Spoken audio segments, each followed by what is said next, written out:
नमस्कार, मैं प्रशांत और आप देख रहे हैं द एचडी न्यूज। देखिए, बिहार में शिक्षा विभाग के बाद स्वास्थ्य विभाग के बाद पंचायती राज विभाग, लगातार इन सभी विभागों में अब बहालियों का एक सिलसिला शुरू हुआ है और ऐसे में एक और विभाग इस सिलसिला में जुड़ा है, वो है राजस्व एवं भूमि सुधार विभाग। राजस्व एवं भूमि सुधार विभाग में भी बम्पर ओपनिंग्स आने वाली हैं नौकरियों को लेकर।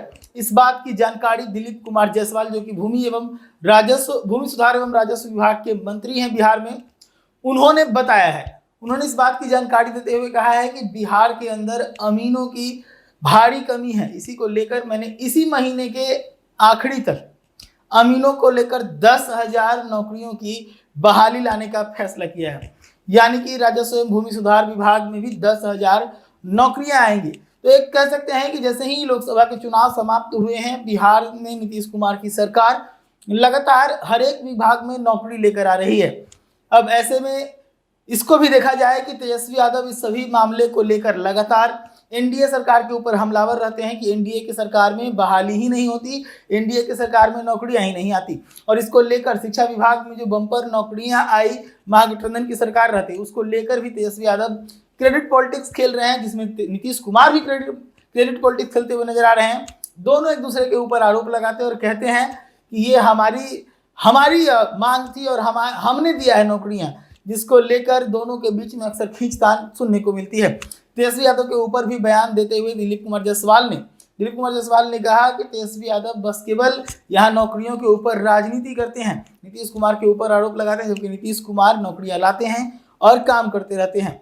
तो ऐसे में एक बड़ी खुशखबरी कह सकते हैं अभ्यर्थियों को लेकर जो अमीन की तैयारी कर रहे हैं। तो बिहार में 10,000 अमीन के पदों की जब सृजन किया जा रहा है और उन्हीं पदों पर बहाली होंगी।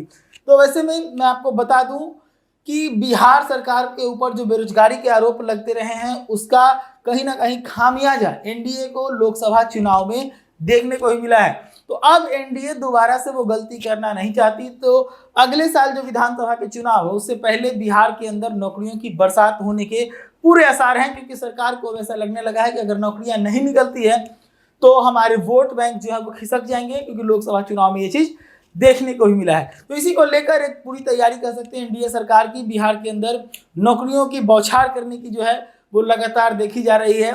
लगातार अलग अलग विभागों के जो मंत्री हैं, उन्हें भी अगर आप देखेंगे तो वो अलग अलग जगहों पर औचक निरीक्षण करते नजर आ रहे हैं, अलग अलग जगहों पर जो है भ्रमण कर रहे हैं, अपने अपने कार्य क्षेत्रों को देख रहे हैं और जाके वहां पर जो काम है उसमें सुधार कर उसमें तेजी के सलाह भी दे रहे हैं। इसको लेकर लगातार मैंने खबरें भी दिखाई कि पर्यटन मंत्री बिहार सरकार के हों या फिर नगर विकास मंत्री हो, वो सभी अपने अपने प्रोजेक्ट के पास नजर आ रहे हैं जहां पे उनके विकास के कार्य चल रहे हैं। तो बिहार सरकार या फिर ये कहें कि एनडीए की सरकार या फिर ये कहें कि एनडीए अब ऐसा कोई भी रिस्क लेना नहीं चाहती कि एनडीए के ऊपर रोजगार न देने का आरोप लगे और एनडीए की सरकार बिहार में गिर जाए। तो ऐसी तमाम खबरों के लिए जुड़े रहिएगा द न्यूज के साथ। धन्यवाद।